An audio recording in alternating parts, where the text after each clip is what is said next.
Hello दोस्तों, मैं प्रवेश कुमार यादव टारगेट एकेडमी से। भाई प्रवेश कुमार यादव मेरा चैनल है। इस चैनल में मैं आपको शुरुआत से मैथ संख्या पद्धति से पढ़ाने जा रहा हूँ, और यदि आपको अच्छा लगे तो आप लाइक करिए। उसके पहले मैं आपको एक मोटिवेटेड लाइन सुनाने जा रहा हूँ। जब आँखों में अरमान लिया मंजिल को अपना ठान लिया, जब आँखों में अरमान लिया मंजिल को अपना मान लिया, तो मुश्किल क्या आसान क्या जब ठान लिया तो ठान लिया। जब मुश्किल क्या आसान क्या जब ठान लिया तो ठान लिया। तो उसी के आगे आज है 7 का नियम। मैथ में है 7 का नियम, इम्पोर्टेंट है। 7 का नियम भाज्यता के नियम पढ़ा रहा था, उसी वीडियो के आगे है, नेक्स्ट वीडियो है पार्ट 2। 7 का नियम, 7 का नियम है किसी संख्या की इकाई का अंक। देखें इसकी परिभाषा जो है, किसी संख्या की इकाई का अंक, किसी संख्या के इकाई के अंक, किसी संख्या के इकाई के अंक, किसी संख्या के इकाई के अंक का दोगुना, किसी संख्या के इकाई के अंक का दोगुना, किसी संख्या के इकाई के अंक का दोगुना करके शेष बची संख्या से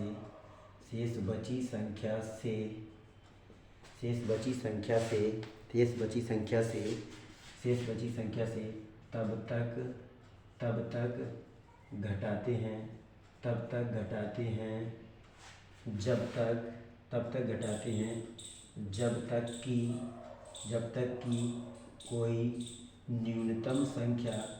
कि कोई न्यूनतम संख्या प्राप्त ना हो जाए। तो 7 के नियम में दोस्तों, किसी संख्या की इकाई के अंक, किसी संख्या के, यदि कोई भी संख्या है उसकी इकाई का अंक की बात कर रहे हैं, किसी संख्या की इकाई का अंक का दोगुना करके शेष बची संख्या से तब तक घटाते हैं जब तक कि कोई न्यूनतम संख्या प्राप्त ना हो जाए। एग्जाम्पल समझें तो ज़्यादा समझ में आएगा। एग्जाम्पल जैसे है 434, भाज्यता के नियम में पेपर में आ जाएगी 434 7 से विभाजित है या नहीं, तो अपन ऐसे चेक करके बताइए। 434 में जो पीछे वाला 4 है, हमेशा पीछे वाली संख्या हैंड मतलब जो है दाएं हाथ से गिनते हैं, तो 4 जो है इकाई का अंक है। 4 जो है क्या है, इकाई का अंक है। और 434 में 4 इकाई का अंक है, तो उसमें जो नियम लिखा किसी संख्या की इकाई के अंक का दोगुना करके, तो 434 में 4 का दोगुना करके 4 दूनी 8 है, तो 434 का दोगुना कर लिया, तो इकाई के अंक की 4 को दोगुना कर लिया तो 8, तो बची शेष संख्या 43 में से 8 घटाएंगे तो कितने बचेंगे, 35। कितने बचेंगे, 35। और 35 जो है, और 35 जो संख्या है वो 7 से पूरी विभाजित है। और एग्जाम्पल देखें, और एग्जाम्पल है तो 25 34 को देखें। 25 34 में 4 पीछे वाला अंक इकाई का अंक 4, 2500 अब 253 शेष संख्या, और 4 का दोगुना करेंगे तो 253 में से 8 घटाएंगे, 253 में से 8 घटाएंगे तो संख्या जाके मिलेगी 245। अब 245 में इकाई का अंक 5 का दोगुना करेंगे तो शेष संख्या 24 में से 10 घटाएंगे तो बचेंगे 14, और 14 संख्या जो है 7 से पूरी विभाजित हो जाएगी। तो जी एग्जाम्पल है। उसके बाद शेष है 8 का नियम देखें। 8 का नियम, 8 के नियम को भी समझे आप, 7 का नियम समझ में आया होगा। अब 8 का नियम देखें। 8 का नियम देखें। 8 के नियम में क्या मोस्ट इम्पोर्टेंट है, 8 का नियम भाज्यता के नियम में 8 का नियम। 8 का नियम क्या है, 8 का नियम में है यदि संख्या की इकाई दहाई सैकड़ा, यदि संख्या के इकाई दहाई सैकड़ा, यदि संख्या की इकाई दहाई सैकड़ा से बनी संख्या यदि 8 से विभाजित है, तो वह पूरी संख्या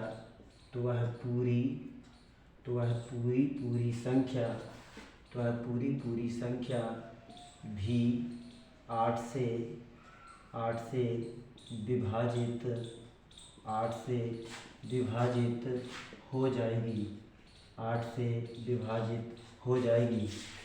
8 का नियम, यदि संख्या की इकाई दहाई सैकड़ा से बनी संख्या, यदि 8 से, यदि किसी कोई भी संख्या आए पेपर में और उस संख्या से सिर्फ तुम्हें क्या देखना, 8 के नियम में इकाई दहाई और सैकड़ा, इकाई और दहाई और सैकड़ा के स्थान पर जो भी अंक आ रहे हैं यदि वो 8 से विभाजित हैं तो पूरी पूरी संख्या भी 8 से विभाजित हो जाएगी। जैसे एग्जाम्पल है 75,184। अब 184 इकाई दहाई सैकड़ा, तो जे इकाई है, जे इकाई का अंक है और जे दहाई का अंक है और जे सैकड़ा का अंक है। ठीक है, 75,184 में 4 जो है इकाई का अंक है, 8 जो है दहाई का और 1 सैकड़ा का अंक है। तो 184 इकाई दहाई सैकड़ा से बनी संख्या यदि 8 से विभाजित, तो 8 से आप इसमें भाग देकर देखें, 8 दूनी 16, बचे 2, अंक उतारेंगे 4 का, तो 8 की 24। तो जो जिस संख्या 184 है ये 8 से पूरी पूरी विभाजित है, तो 75,184 जो संख्या आपको मिलेगी वो भी पूरी पूरी विभाजित हो जाएगी। ऐसी और भी एग्जाम्पल है 98,472, 98,472, 98,472 में इकाई का अंक 2 है और दहाई का अंक 7 है और सैकड़ा का अंक 4 है। तो इसमें देखें 98,472 में यदि 8 से भाग देंगे तो 8 पंचे 40, 40 बचेंगे 7, अंक उतारेंगे 2 का, 8 9 72। ठीक है, तो 472 यदि इकाई दहाई सैकड़ा से बनी संख्या 472 यदि 8 से विभाजित है तो 98,472 पूरी संख्या भी 8 से विभाजित हो जाएगी। इसके और भी एग्जाम्पल हैं जैसे कि 64,000, जैसे कि 64,000, जैसे कि 1,00,000। किसी भी संख्या के पीछे यदि 0 0 लगे हों तो वो संख्या भी 8 से विभाजित हो जाएगी। सेम 4 के नियम जैसा भी है। अब देखें 9 का नियम। अब नियम है 9 का नियम, जो भी दोस्तों आपको समझ में आएगा तो आप देखें 9 का नियम। 9 का नियम, हो रहा आगाज ऋण का, 1 मिनट, आपको मोटिवेशन लाइन मुझे याद आ रही है तो वो आपको सुनाऊंगा। ठीक, तो देखें, हो रहा आगाज ऋण का युग बदलने की तैयारी, अब जीत उसी की होगी जिसका संघर्ष है जारी। हो रहा आगाज ऋण का युग बदलने की तैयारी, अब जीत उसी की होगी दोस्तों जिसका संघर्ष है जारी। तो अब देखें 9 का नियम। 9 का नियम देखें, 9 का नियम भी बिल्कुल सेम 3 का नियम है। यदि किसी संख्या के अंकों का योग, यदि किसी संख्या के अंकों का योगफल मतलब जोड़, जिन्हें समझ में नहीं आता कि योगफल क्या है तो जोड़ लिख लेना। यदि किसी संख्या के अंकों का योगफल यदि 3 से विभाजित है, यदि 3 से विभाजित है तो वह पूरी पूरी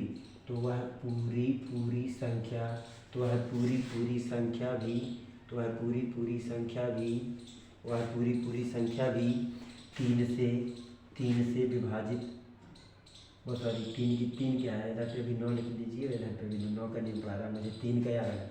यदि किसी संख्या के अंकों का योगफल यदि 9 से विभाजित है तो वह पूरी संख्या भी 9 से विभाजित हो जाएगी, 9 से विभाजित हो जाएगी। सेम 3 का नियम है, 9 से विभाजित हो जाएगी। देखें 9 का नियम, यदि कोई भी संख्या है, चाहे छोटी हो चाहे बड़ी हो, कोई भी संख्या आ जाए और वो संख्या के अंकों का योगफल मतलब जितने भी अंक आ रहे हैं उस संख्या में सभी को जोड़ लो। यदि वो अंकों का योगफल यदि 9 से विभाजित है तो वह पूरी संख्या भी 9 से विभाजित हो जाएगी। जैसे एग्जाम्पल है 675, अब 675 में अंकों का योग देखें, पहले 6 + 7 + 5, तो 7 और 6 13, 13 और 5 18, 18 जो है 9 से विभाजित है तो पूरी संख्या भी 9 से विभाजित हो जाएगी। नेक्स्ट एग्जाम्पल देखें, दूसरा एग्जाम्पल है 24 36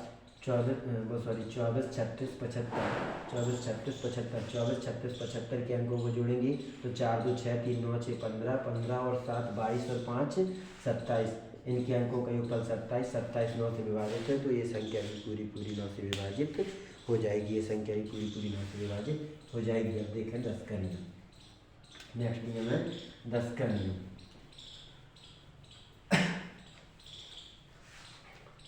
10 का नियम देखें। 10 का नियम 10 का नियम 10 के नियम में क्या है, यदि किसी संख्या की इकाई का अंक, यदि किसी संख्या के कोई भी संख्या हो, यदि किसी संख्या के इकाई का अंक, यदि किसी संख्या की इकाई का अंक 0 हो, इकाई का अंक 0 हो, तो वह संख्या तो वह पूरी संख्या भी 10 से विभाजित हो जाएगी। 10 से विभाजित हो जाएगी। 10 से विभाजित हो जाएगी। 10 से विभाजित हो जाएगी। 10 के नियम, यदि किसी संख्या की इकाई का अंक 0 है तो वह संख्या पूरी 10 से विभाजित हो जाएगी। एग्जाम्पल जैसे 10, जैसे 100, जैसे 1000, जैसे 10,000, जैसे 50,000 आदि। ठीक, यदि किसी संख्या की इकाई का अंक यदि 0 है तो देखो इकाई का अंक 0, इसमें भी इकाई का अंक 0, इसमें भी इकाई का अंक 0, इकाई का अंक 0 हो तो वह संख्या पूरी 10 से विभाजित हो जाएगी। 10 से विभाजित हो जाएगी। अब 11 के नियम देखें। 11 के नियम इम्पोर्टेंट, और 13 का नियम और 7 का नियम ये थोड़ी कठिन नियम है, लेकिन ये इनको आप आराम से एक बार वीडियो देखें, आराम से सीख जाएंगे। तो 11 के नियम देखें। 11 का नियम 11 के नियम में है, यदि संख्या के एकांतर अंकों का योगफल, यदि संख्या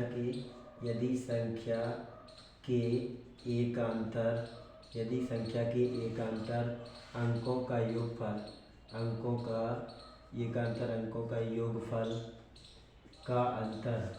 योगफल का अंतर यदि 0 है, तो वह संख्या हमेशा 11 से विभाजित होगी। तो वह संख्या हमेशा 11 से विभाजित होगी। तो इस नियम को समझे थोड़ा अच्छे से। यदि संख्या के एकांतर मतलब एक संख्या छोड़ने के बाद दूसरी संख्या लें। एक संख्या छोड़ने के बाद एक के बाद एक छोड़ के एक, ऐसे एकांतर अंकों का योगफल का अंतर यदि 0 है तो वह संख्या भी हमेशा 11 से विभाजित होगी। जैसे एग्जाम्पल देखें तो ज़्यादा समझ में। एग्जाम्पल में जैसे 13 से 31 में देखिए एकांतर मतलब एक संख्या जी लेंगे तो उसके एक छोड़ने के बाद फिर ये वाली लेंगे। ठीक है, तो 3 और 1 कितने होंगे? 4। अब नीचे से देखें तो 3 इसको लेंगे तो इसको, 3 और 1 4, 4 - 4 बराबर 0, यानी कि एकांतर अंकों का योगफल का अंतर 0 है, तो ये 11 से पूरी विभाजित हो रही है। यदि क्वेश्चन और इम्पोर्टेंट देखें तो 75, 38 और 74 और कठिन एग्जाम्पल। 75, 38 और 74। 75, 38 और 74 में एकांतर अंकों को देखें तो पहली अंक लेंगे 7, 7 के बाद 1 छोड़ेंगे तो 3, और 3 के बाद 7, तो देखें 7 3 10 और 7 17। इधर देखें तो इधर से लेंगे 5, 5 के बाद 1 को छोड़ेंगे तो 8, 8 के बाद 4, 8 5 13, 13 और 4 17, 17 - 17 बराबर 0, तो ये संख्या भी 11 से पूरी विभाजित हो जाएगी। यही नियम लिखवाया कि यदि संख्या के एकांतर अंकों का योगफल का अंतर यदि 0 है तो वह संख्या भी हमेशा 11 से विभाजित होगी। 13 से 31 में एकांतर अंकों का योगफल, एक बार फिर से समझे। पहले वाले अंक को लेंगे तो उसके बाद दूसरा अंक छोड़ के एकांतर अंक, क्योंकि इधर कह रहे हैं एकांतर, एक के बाद दूसरा अंक लेंगे तो 3 और 1 4, फिर इधर से देखें 3, तो इस 3 को छोड़ देंगे, 1 को लेंगे, 3 1 4, 4 - 4 बराबर 0, यानी 11 से विभाजित। 7 को लेंगे तो 5 को छोड़ने के बाद 3 के बाद 8 को छोड़ेंगे, 7 को ऊपर वाले एकांतर जोड़ें तो 17, नीचे वाले एकांतर अंकों का योगफल 17, 17 - 17 बराबर 0, यानी कि 11 से पूरी विभाजित हो जाएगी। अब लास्ट नियम और नेक्स्ट नियम और लास्ट नियम 13 का नियम। 13 का नियम देखें। 13 के नियम में है यदि संख्या के अंक का यदि संख्या के इकाई के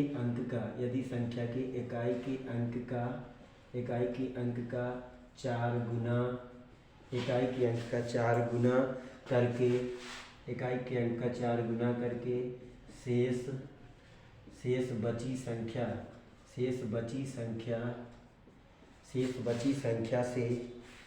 संख्या में जोड़ देंगे। शेष बची संख्या में जोड़ देते हैं। शेष बची संख्या में जोड़ देते हैं तो वह संख्या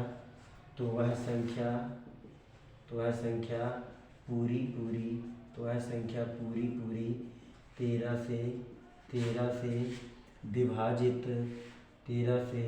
विभाजित हो जाती है। 13 से विभाजित हो जाती है। यदि संख्या के इकाई का अंक कोई भी संख्या हो और उसके इकाई के अंक का कितना करना, 4 गुना करके शेष बची संख्या में जो भी शेष संख्या बचेगी 4 गुना करने के बाद उसमें जोड़ देते हैं तो वह संख्या पूरी भी 13 से विभाजित हो जाती है। जैसे एग्जाम्पल समझें, 299 में इकाई का अंक है 9। इकाई का अंक क्या है? इकाई का अंक है 9। तो देखें 9 का 4 गुना करेंगे तो क्या होगा, 36। और शेष बची संख्या 29 प्लस 36 मिलकर कितने हो जाएंगे, 9 6 15, 3 2 5 और 1 6।